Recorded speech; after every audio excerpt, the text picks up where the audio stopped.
What's up? What's up? What's up? How are you degenerates doing? Nah.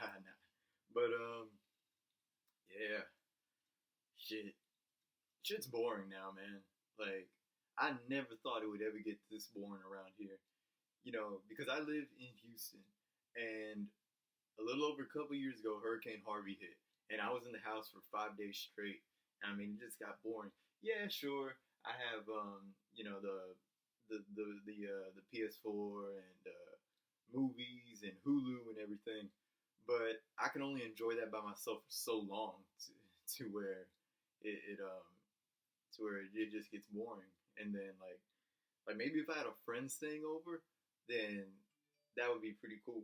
But you see, the thing is that, and I said to myself, like, man, the next time there's a hurricane coming, I'm having a friend stay over. So I'm not bored whatsoever. And I was thinking about having a friend stay over for this, but I'm like, nah, because of what this is, because it's very fucking different.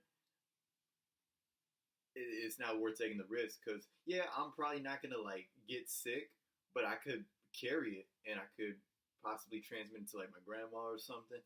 And I don't want to do that, you know. If she comes around here, if my grandma comes around here, and then I end up passing it to her, and yeah, that would not be it, Chief. And so I don't know, like it was 5 years ago from this past weekend, WrestleMania 31. I was there, and of course I made that Minecraft video to like commemorate it 5 years later. And if you haven't checked it out yet, you should. I'm gonna put it in the description, and you should go check it out. But yeah, I've even got you. You probably remember I used to have the poster up here. I used to have the WrestleMania 31 poster framed, hanging up here. I've actually got it right here. Still framed and everything. There's Sting and Daniel Bryan, their signatures. Those are the two that I got it signed by. You can see, like, because I had it here. Yeah, you could still kind of see it. The little hook thing is still up there because I came home from work one day in like 2017, and it was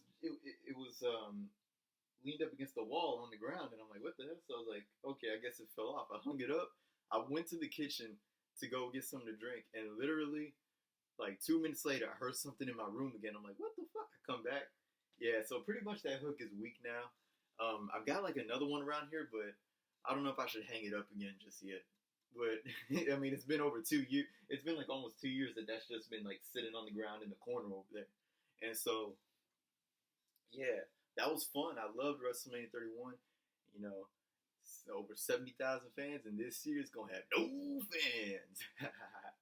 But man, so I've been saying once I found out it was being relocated and it would take place in front of zero fans, I was like, I've been like thinking about it. And I was like, you know what? I don't even know if I want to watch it this year. But now with it coming around, like I don't know if I'm gonna watch it, but I'm gonna check it out because I'm gonna check it out from a curiosity standpoint. I'm pretty curious to see what WrestleMania is gonna look like in front of zero fans. Um, and the Firefly Funhouse match, the Boneyard match. I'm pretty sure those are filmed in other locations. So we're gonna check it out and everything. And by that I mean because you see, I work the fourth, and so when I come home from work, I'm gonna watch it. I'm gonna watch it like from the beginning, but I'm gonna skip the stuff that I don't care about. Like there's matches that really just I don't see myself caring enough to watch them, like Otis and Ziggler, Elias and Corbin, Lashley and who is he facing? Lashley and Aleister Black. Yeah, Bobby Lashley and Aleister Black. But yeah, there's some matches that I just don't care for seeing. And it's like, why are they even there? Because evidently there's not even going to be a pre-show this year, and they've gotten rid of the battle royals. It seems, um, because yeah, the battle royal thing, like it pretty much seems like because nowadays they make the WrestleMania card way too long. It goes on for way too long. 5 hours, just like last year. That was just exhausting. And it's like it's pretty much done just to get everybody on the card. especially the battle royal. That's like its main purpose. You know, somebody wins it, they don't do anything with them. The only person they really did anything with was Woken Matt Hardy, which I'm all right with. I like that because I'm a fan of Matt Hardy. But that was pretty much it. Let's see, the women's battle royal. Naomi, I mean, I liked her winning just because I'm a fan of her too. But I don't know. I feel like she might win the title this weekend, but they didn't do anything with her at the time. Same with Carmella when she won it last year. I don't know. They might throw it in, but I'm just going off of predictions of what's listed so far, and because I'm probably not gonna have time to do this later in the week, and so Sunday we're closed. My job is closed on Sundays, so um, I can watch it live on that day.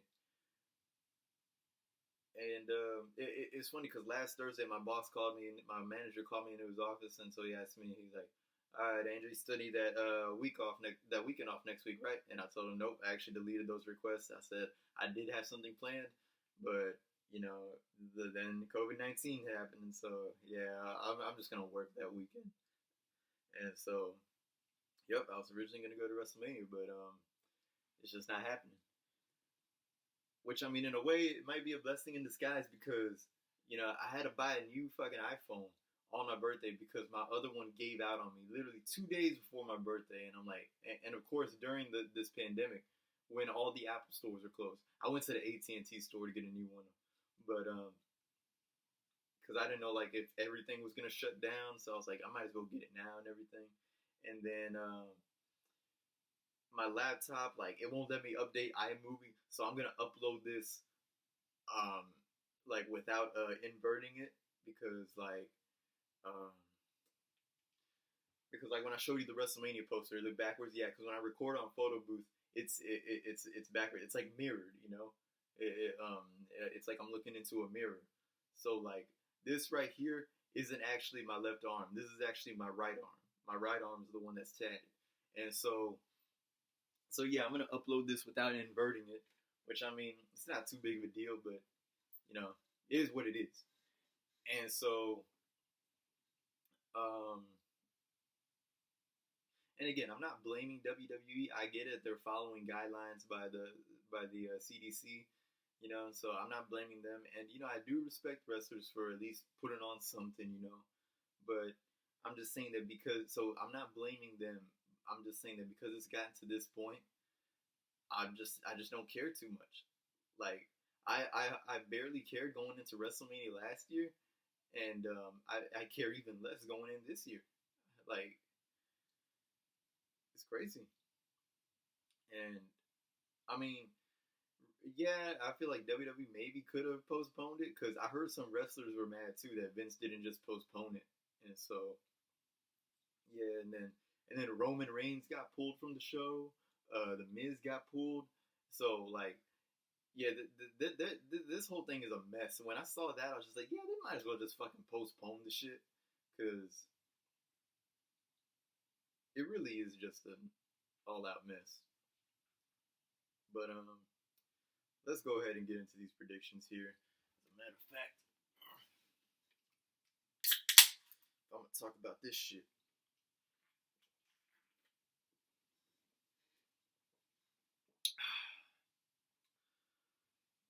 Fuck the coronavirus. I'm getting the Modelo virus.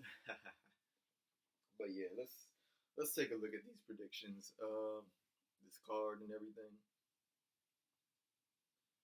All right.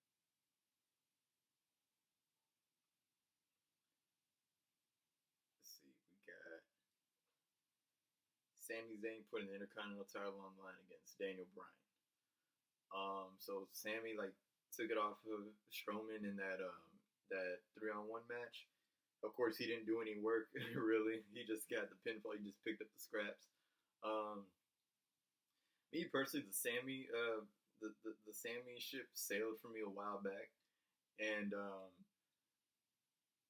so like when he won the Intercontinental title, his first main roster title, I was just like, oh, okay, like that video of Tyler the Creator just okay, like yeah, that was me. Like I just don't really find it in me to care for him. And him and Daniel Bryan, I feel like Daniel Bryan might win. To be quite honest with you, I feel like Daniel Bryan's gonna win that.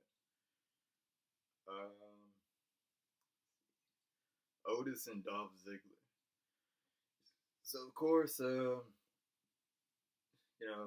little love storyline. Otis got I guess stood up on it. Because they made it seem like Otis stood up Mandy, but then he showed up to the date and she was there with Dolph Ziggler. Um, I don't know, man. I think Dolph Ziggler's gonna win this match anyway, and then Heavy Machinery probably just be strictly in the tag division after that. We'll see, but I'm pretty sure Dolph Ziggler's gonna win that. I don't see her um, screwing Ziggler over and helping Otis win, and then getting with him.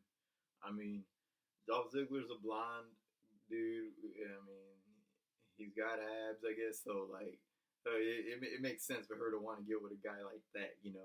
And but another thing is that somebody pointed out to me that this is Dolph Ziggler's first singles match at WrestleMania, and I look back on the history of Dolph Ziggler, and his ship sailed for me a while back too, because like I was like pretty big on Dolph Ziggler back in the early 2010s, but like you know it was like every time he seemed like he was reaching something, they just brought him back down, and because of that, it just made me not care for him anymore.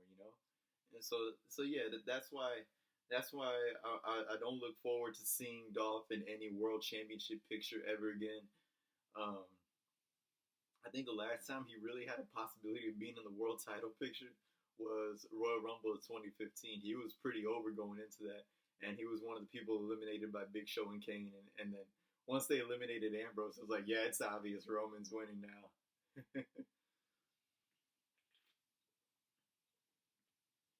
But yeah, so I'm gonna go with Ziggler.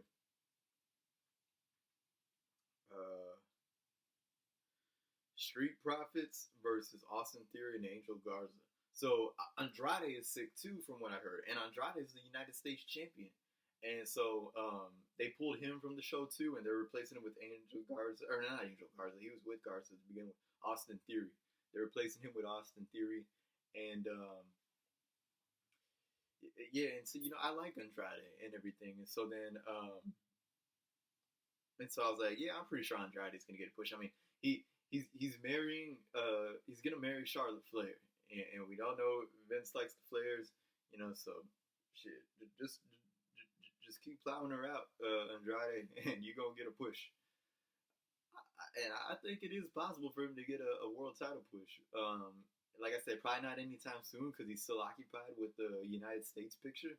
But yeah, yeah. And then honestly, I think maybe the Street Profits are my favorite thing going in WWE right now. I mean, those guys are just really entertaining. They're really entertaining. They're good in ring workers. I like the Street Profits, man.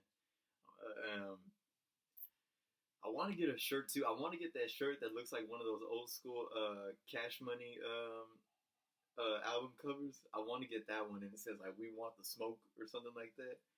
I think I might get that shirt because I fuck with the Street Profits. I'm upset that they didn't have a match at the Royal Rumble because that would have been cool to see them come out at the Royal Rumble and instead of the red solo cups, had the double styrofoam cups. If you know, you know. That would have been pretty cool. But I'm even more upset now that WrestleMania is not taking place at Raymond James Stadium because that would have been cool to see them going through the crowd over there in a stadium, and then you just see a sea of fucking red cups everywhere. That would have been really cool. Cause see, that's another thing about this card is that a lot of these guys are having their first match at WrestleMania, and some of them even they're even title matches. And in Drew's case, it's his first big high profile match at WrestleMania. And I'm pretty sure most of those people are going to go over. And that's the sad thing is that they're going to go over and they're not going to get a pop. They're not going to get a reaction. That's why I feel bad for them. But I'm gonna go with the Street Profits to retain. Um, and then I guess we'll see when Andrade comes back. But yeah, man, I'm a big fan of the Street Profits. I love those guys.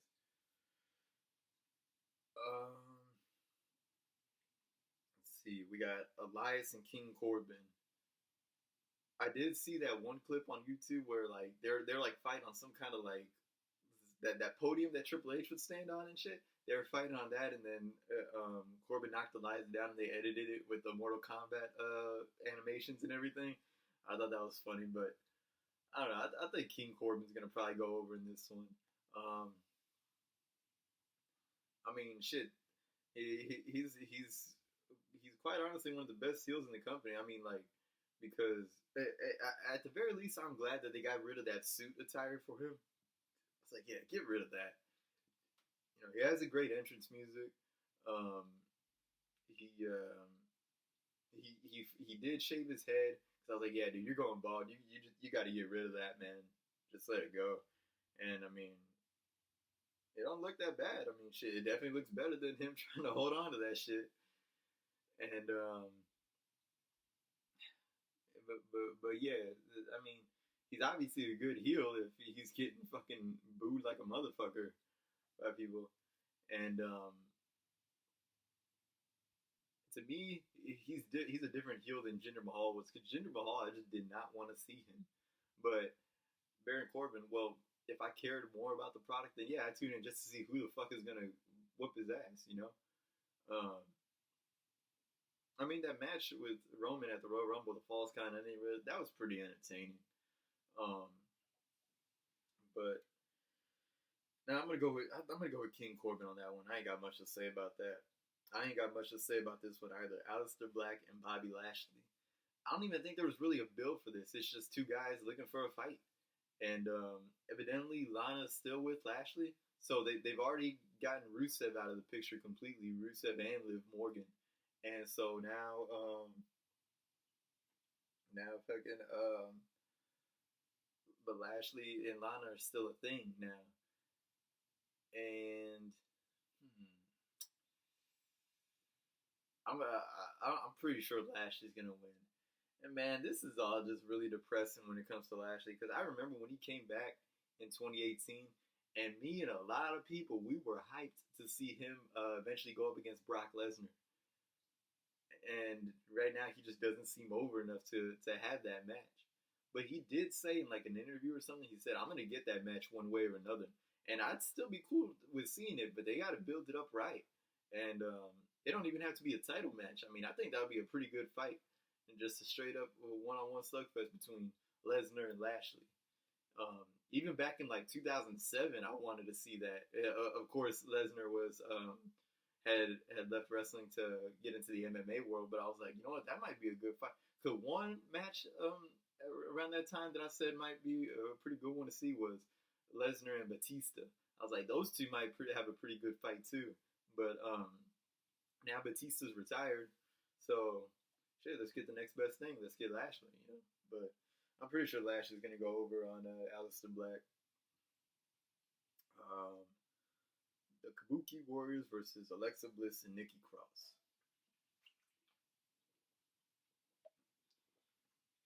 I heard that originally they were gonna defend the titles against who was it? Oh, Natalya and Beth Phoenix. Yeah. But I guess they scrapped those plans at the beginning of March because that was like the big rumor going around, and then they just went ahead and scrapped it. So I don't know. I think Kabuki Warriors are gonna go over, so they'll win. I don't know. It just seems like the women's tag titles are like Asuka's consolation prize. And I'm not trying to put that tag team down anyway because Kyrie, I do like Kyrie and everything, but it's just like there was so much promise for Asuka, and it just never reached what I think it was supposed to be. But shit, it's all right though. It's all right as long as they're content, then that's good. But yeah, I think Kabuki Warrior is gonna go over. Um,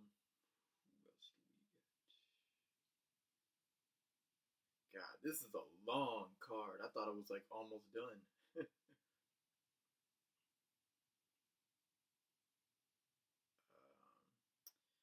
Kevin Owens and Seth Rollins. So they just kind of been feuding ever since like December. And I don't know, it just seems kind of on and off. And then Seth started being the Monday Night Messiah, and Owens, I don't know. Like, I don't know. I think Kevin Owens is probably gonna win that one. There's really not much to say there, but I think Kevin Owens will win. All right. What else we got next? We got the WWE SmackDown Women's Championship. Bailey in a five-way against Lacey Evans, Naomi, Tamina, and Sasha Banks. And Dana Brooke was originally supposed to be in it, but I guess she got sick too, and she got pulled from it. Rey Mysterio was another name that got sick, and he got pulled from the show. So, you know, um, but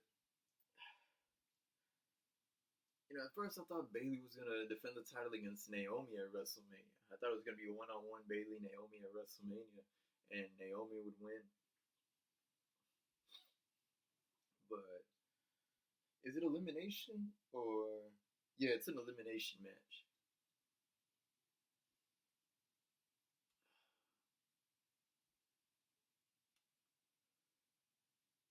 You know what? In this case, like because I would go for Naomi to win this, but because there's no crowd there, I'm gonna be all right if Naomi doesn't win. I would still like for her to, but if she doesn't, I'm gonna be all right with it. I think Sasha might win because when they announced her in the match after Bayley left the ring, Sasha had a smile on her face, and then when someone pointed out on Twitter, she talked about it was a nervous smile. Like yeah, nervous, but I'm just trying to see how many minutes we are into this.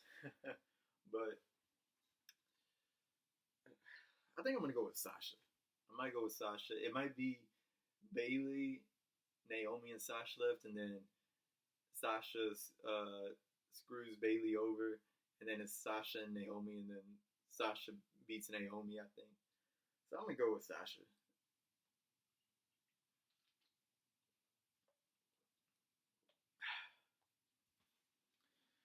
Let's see, what else do we got here? All right, Edge and Randy Orton, last man standing. Man, that pop when I was there at the Royal Rumble was just deafening. We're just like, all right, who's next? And then I hear, you think you know me? And man, as soon as everybody heard you think you know me, oh man, it just went crazy. Like, fuck, man. I felt goosebumps. I felt the hairs on the back of my neck standing up. I took an edible that night, so my fingers are getting even more jittery. I felt my dick. Nah, I shouldn't go there. I ain't gonna go there. I'm just fucking. Well, everything else, yeah, definitely happened. And so, but that was an awesome moment, man. But damn, it's like the coronavirus had to ruin that shit. His comeback WrestleMania, his comeback one-on-one match is going to be in front of no fans. Tragic, man. So,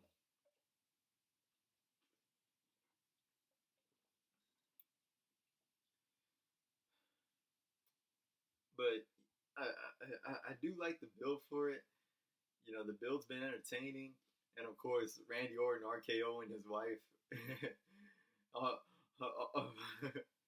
RKO and his wife on what was like the second or third day of Women's History Month. Like shit. But so I do like the build and everything, but I don't know. Part of me feels like it's gonna be underwhelming just because of the fact that it's taking place in front of no fans. And I've been saying that like this would be the perfect time for something to happen that hasn't happened before, and that is Alter Bridge to be at WrestleMania to play Edge to the Ring, because that's the band that does the song. How is it even fucking pronounced anyway? Metalingus, Metalingus, Metalingus. I don't even know how that's pronounced. It's just called Metal Ingus. Like they couldn't name it like on this day. Oh man, but I mean, nah, it's always been a badass song though. But um, yeah, I think Edge is gonna go over for sure, and evidently he's gonna be back on a part-time basis after this. He's scheduled to wrestle like another 4 matches later this year. Well, I know 5 matches in total. Royal Rumble counted, and then WrestleMania is gonna count. So then 3 more, probably SummerSlam, Survivor Series, and just something else before the end of the year. So yeah,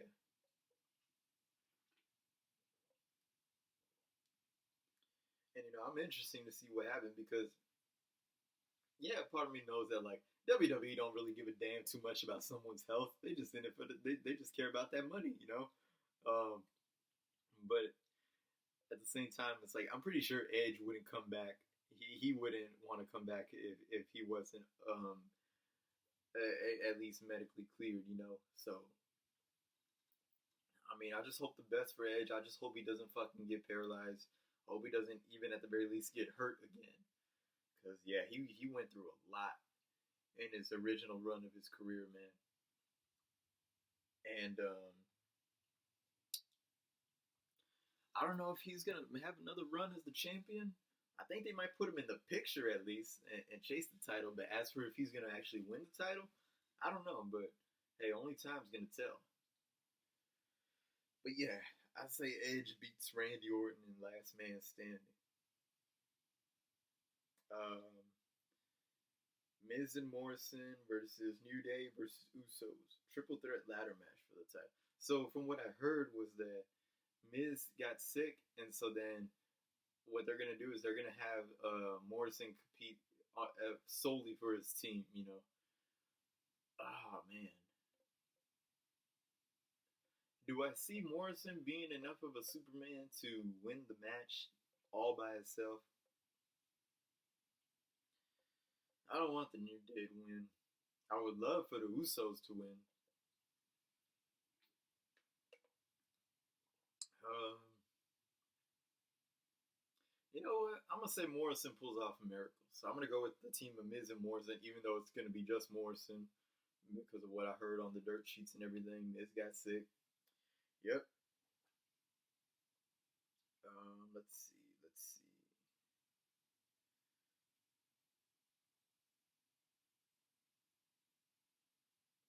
John Cena and the Fiend Bray Wyatt Firefly Funhouse match.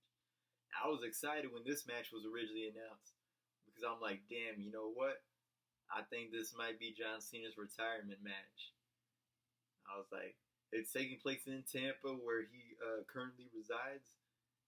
So if like he might lose, he might put the Fiend over, and then after the Fiend leaves and everything, the lights come back on. John Cena's in the middle of the ring, and then I don't know, maybe he takes off his armband and puts it there or something, just like he did at SummerSlam that one time. But I was sure that he wasn't retiring there at SummerSlam when he lost to AJ Styles. But um, I think the Fiend's still gonna go over, but at this point, I'm pretty sure John Cena's not retiring just yet. So I'll go with the Fiend Bray Wyatt. It's just that like this would have been like really cool to see in the stadium, and the Fiend goes over, and John Cena calls it a career. I mean, but I'm gonna go with the Fiend.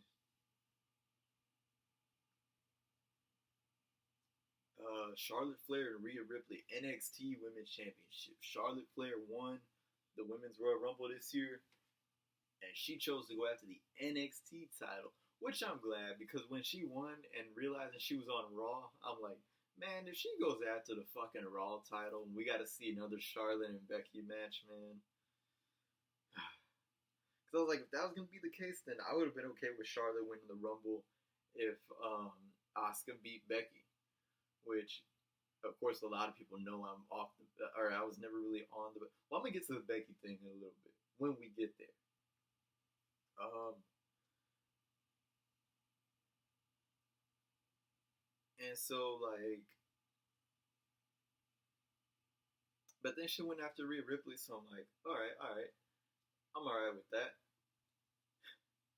Man, and I feel bad for Rhea because like a week before WWE made the decision to move WrestleMania, they posted a video on their fucking YouTube where Rhea Ripley visited Raymond James Stadium and she's like walking through the field and sitting in the seats looking around like, you know, this is where I'm gonna be performing. And it's like, damn, the rug got swept out from underneath you a week later. I feel bad for her. I do like Rhea, and I like her even more after. All right, all right. In case you guys didn't know this, I love women and I respect women. And somebody pointed out something to me. They sent me a picture, and this is like an old picture. I never noticed it the first time around, but a friend sent it to me again. It was like when her and her boyfriend and like a couple of other NXT people, they were like on a beach there, and they took like a group picture and everything. And he sent me the picture again, but with just Rhea. Everyone else cropped out, and it was just Rhea. And he goes, "Do you notice something, bro?"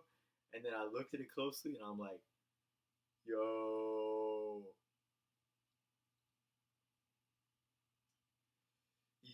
you might see it. She's wearing black bikini bottoms and an orange bikini top." And I noticed, and like,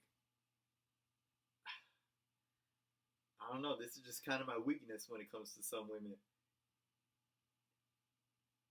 She got them titties pierced, man. Yes. Yes. Oh, man. Them pierced nipples, man. That's, whew. I don't know, man. Something about women, like, you know, my perfect woman ain't gotta have that, but if she does, that's a bonus.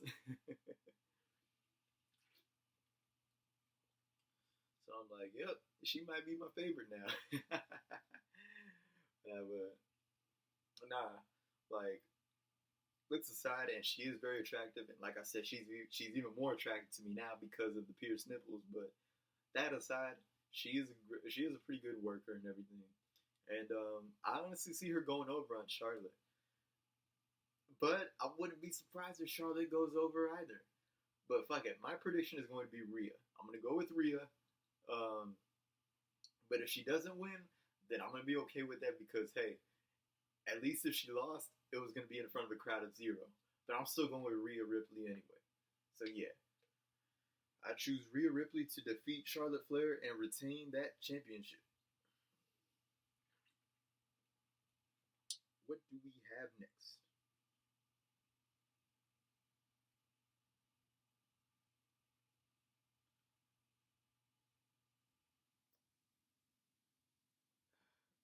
I'm just running down the card again, make sure I didn't skip nothing. Because, man, this is wild. And yeah, I do realize it's over 2 nights and everything, but still. Whew.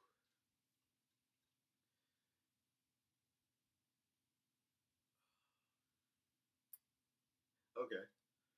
Brock Lesnar and Drew McIntyre, WWE Championship. So I was pretty sure Brock wasn't going to win the Royal Rumble, but I was like, whoever eliminates him is going to face him at WrestleMania, but I don't know if that person is going to actually win the match. So in the middle of that match, I had a feeling that maybe later Brock was going to come back out and like cost Drew. He was going to F5 him, and kind of like what he did to Goldberg that one year, where he F5'd him and he left the ring, and Goldberg's distracted, and then he got eliminated, and it set up a match between them at WrestleMania. So I was like, you know, it might be kind of like that, and then whoever wins the Royal Rumble is going to challenge for the Universal Championship, while Drew McIntyre eventually goes on to challenge for the WWE Championship. But yeah, Drew McIntyre winning was pretty good. And then like I had another idea as far as a WrestleMania entrance goes because, like I said, I wanted Alter Bridge to play Edge to the ring, but I had another idea. I said Drew McIntyre's entrance at WrestleMania. Give him for his music. If not the actual song, then just the instrumental is good enough. Eminem had a song off the Relapse album, and as much as people shit on the Relapse album, there are a few gems in there. There's one song on there called "Bagpipes from Baghdad," and I was like, "Damn, this might be a good WrestleMania entrance music for Drew McIntyre." Even if you want to take out the lyrics and just leave the instrumental, or if I could do the instrumental with the hook. So the verses is instrumental, and then when he gets the hook, it's both the instrumental and the words. Bagpipes from Baghdad. When will he ever see? You know, and so, but I don't have a problem with that not happening since it's not in the stadium, and there's gonna be no fans. But I see Drew going over. I do. A lot of people have been getting the rub from Brock and everything, which is cool. And I feel like Drew's gonna be the next one. So Drew McIntyre achieves a lifelong dream, but sadly he won't get a reaction for it.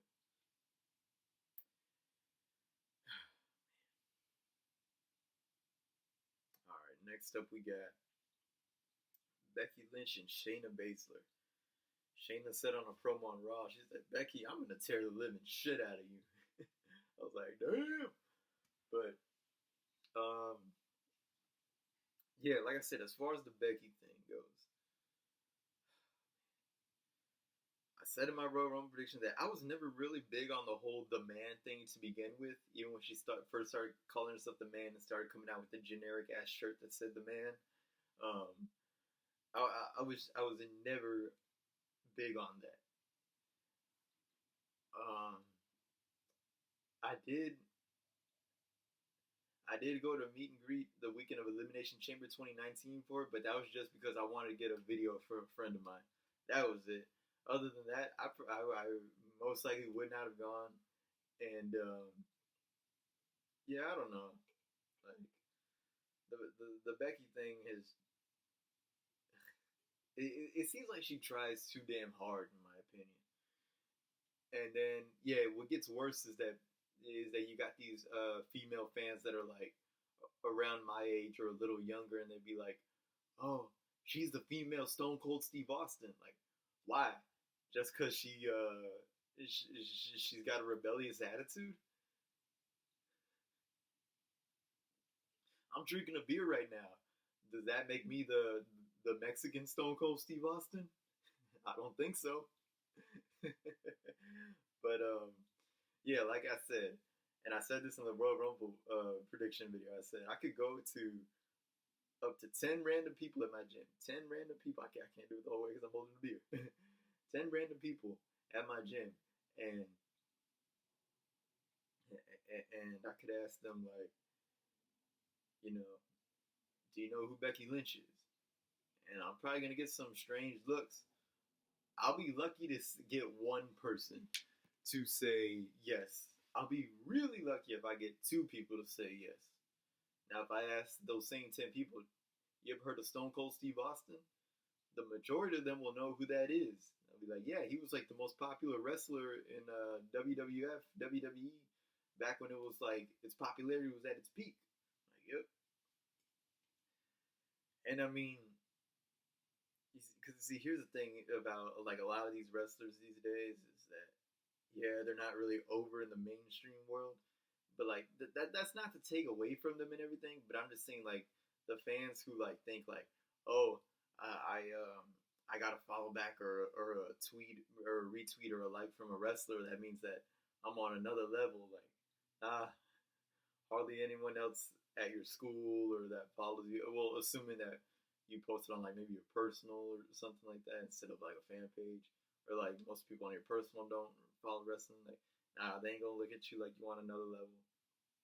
You know, you got some social media popular people who are friends with Thunder Rosa. Like, okay, what difference does that make? Nobody in my gym's gonna know who the fuck Thunder Rosa is, you know. And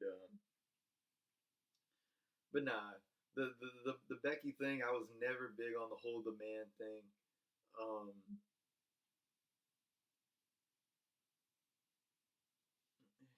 it's just been whatever to me, and but I think Shayna Baszler is gonna defeat her for the title. I really think Shayna Baszler is gonna go over. So yeah, I'm gonna go with Shayna on that one, and then we'll see. Well, because I heard that her and Seth were gonna take a significant amount of time off following WrestleMania, Even before it was announced that it was going to be relocated, I heard they were going to take a significant amount of time off. So it kind of, now that I think about it, because I just remembered it right now. So it is a good idea that I picked Kevin Owens in that match. So I'm going to go with Shayna in this one. Yep. All right. What do we have next? Undertaker and AJ Styles Boneyard match. Now that was cool in Saudi Arabia how they did the whole Undertaker thing with them.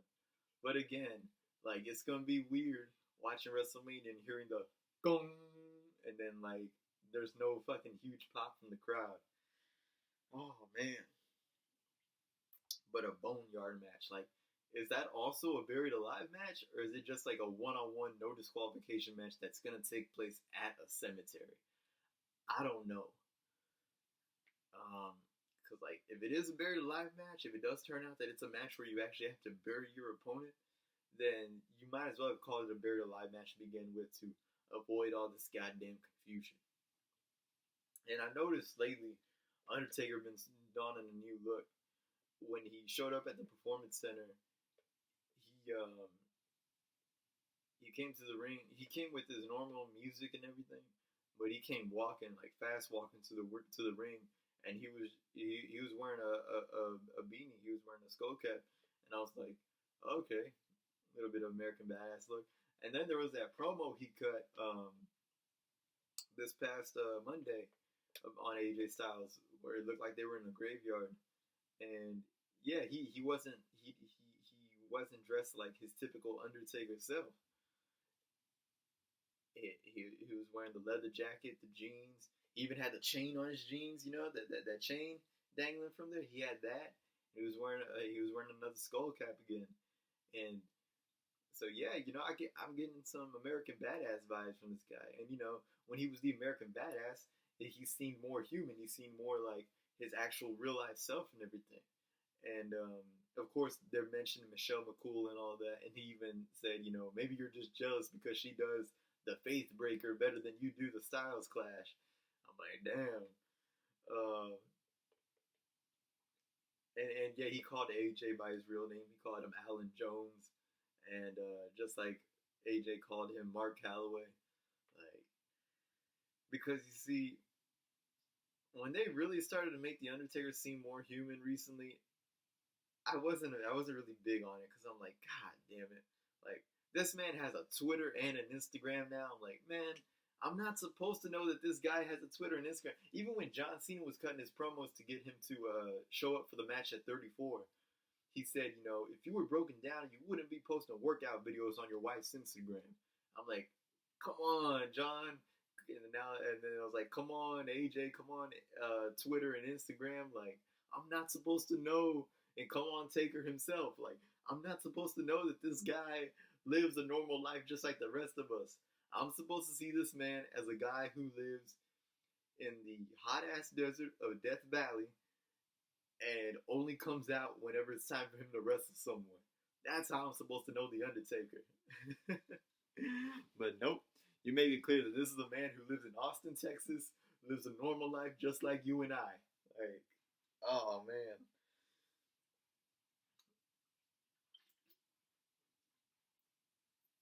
But I figured, you know what, fuck it. If they are gonna make him seem more human, then they should give him those American Badass qualities. Because I remember when he was feuding with Brock in late 2002, and they had like his I don't know if it was like his wife or like an ex-wife that they did like some segments with her involving Undertaker. She even referred to him as Mark. So yeah, if you're gonna throw out real names and mention the fact that this motherfucker uses social media and everything, and that he's married to an ex Divas champion, then fuck it, give him those American Badass qualities. You know, at this match, fucking have him showing up. Like have AJ showing up. Have AJ at the graveyard first, and he's waiting on him, and then have Undertaker pull up in the motorcycle. You know. I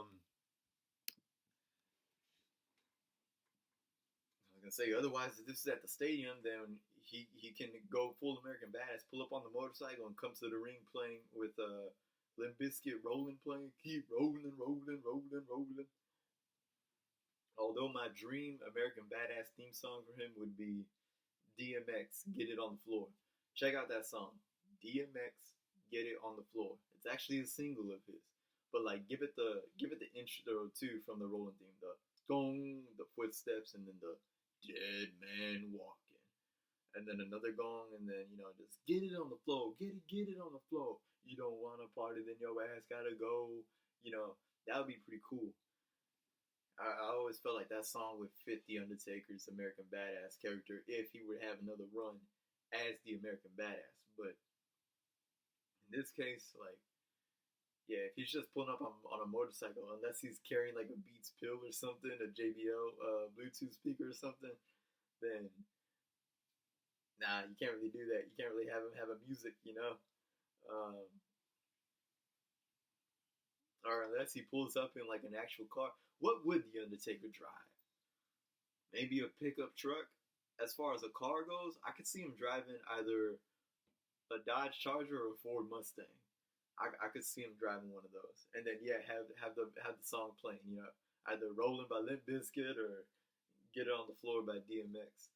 But nah, I do feel like there's a chance that AJ's gonna be there at the graveyard first, or the boneyard, whatever the fuck it's gonna be called, and Undertaker's gonna pull up on the motorcycle, and then they're gonna have at it. And then, like I said, I don't know if it's actually a buried alive match or if it's just a one-on-one no disqualification match that's just gonna take place at a graveyard. But again, this is what I'm talking about when I say the curiosity aspect is why I'm checking this show out. Oh man. But as far as who's gonna win,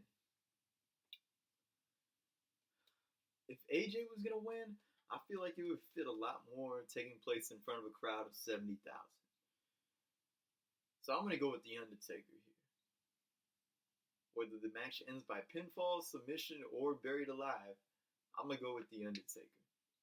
And hell, who knows? Maybe it'll be like the first buried alive match. Maybe Undertaker buries AJ first, and then the OC attack Undertaker and help AJ out of the grave, and then they bury the Undertaker. You never know. Because a lot of people forget that the Undertaker actually won the first buried alive match. He buried Mankind, and then everybody else came out to help Mankind and help him help him out of the grave, and then they all buried the Undertaker. And then of course afterwards you had that iconic moment with the lightning striking the grave and Undertaker reaching out, and of course Vince McMahon on a commentary, "He's alive! The Undertaker lives!" Which, yeah, that's what this tattoo was inspired by. When you see the purple glove sticking out of the grave, that's what that's inspired by right there. And so, but I'm going to go with the Undertaker here. AJ wins in front of virtually no fans. Undertaker's 24-3. And, but Undertaker wins, he'll be 25-2. So I'm going to go with 25-2. And then, of course, later this year at Survivor Series is actually going to be the Undertaker's 30th anniversary in the company. Keep that in mind. All right, and then I want to say this is the last match we've got left. Let me just check real quick. Make sure we ain't leave nothing else out. All right. Goldberg and Roman Reigns. The reason I do this shit right here is because... Okay, so after Goldberg took the title off Bray, he was cutting a promo. He said, "It ain't about who's last, it's about who's next." And then Roman walks in and says, "I'm next." And then they throw up a match card animation for them later on Twitter. And I'm like, what the fuck? Like, there's not going to be a number one contender elimination chamber? All Roman had to do was just walk up there and say, "I'm next." And that's it. I don't know, man. And then, of course, like I said, he pulled out of the event. He pulled out, and he's not going to compete because... And I get that, because he did have leukemia, so his immune system isn't that strong. So it makes sense for him to, worry more about his health. So I respect that from Roman. But the question is, like, how are they going to replace him? Because this Friday on SmackDown, they already have it advertised where him and Goldberg had their final face-to-face confrontation before WrestleMania. So I don't know. Maybe they announced at the show that Roman was attacked backstage and he'll have a replacement. And I've been hearing rumors about the replacement that the rumors are saying that it's going to be Braun Strowman. I've been avoiding the spoilers because, of course, as of right now, WrestleMania already happened. They already taped it and everything. So I've been avoiding the spoilers, but when it was announced that Roman wasn't going to be in there, the rumor going around was that Braun Strowman was going to replace him. So if that happens, then damn, Braun Strowman would probably win the Universal Championship in the main event of WrestleMania in front of no fans. But then again, I don't know if he'd get a pop if he won it in front of a crowd of 70,000.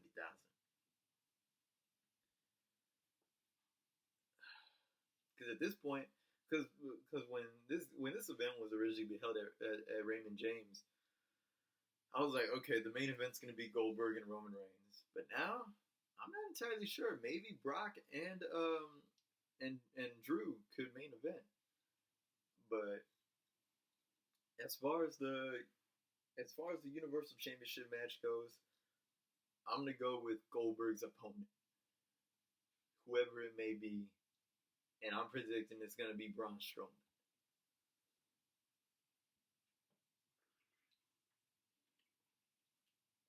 But yeah, so that's about it. Like I said, I'm not hyped for WrestleMania this year, but I'm at least gonna check it out because I'm gonna check it out from a curiosity standpoint. That's why. And it sucks that we had to go through that the coronavirus pandemic had to come this far, but damn, this is gonna go down in the history books. Like in history textbooks in the year 2090, this is gonna be in those textbooks. Man, I just hope things can get back to normal real soon. Not so much because of wrestling, but because I want to go to the fucking beach. I want to go to bombshells again. I want to look at ass and titties, man. I do. And like, yeah, I missed the. It's crazy. The weather here recently has been so damn beautiful, especially on my days off from work. And like when I see that, I'm like, damn, this is the perfect weather for me to drive an hour down to Galveston and go to the beach. But I can't do that. I can't go to the beach in times like these. Sucks, man. I miss sitting on the beach, drinking Jack and Coke, drinking beers, walking around with my legs in the water, seeing women wearing thongs and bikinis that barely fit. I miss that.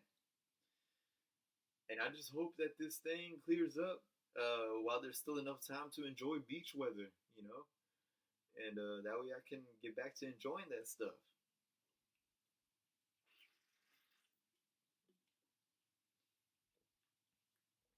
But we'll see. We will see. So yeah, that's WrestleMania for you right there. We'll see how it happens, and hopefully this pandemic ends sooner rather than later, man.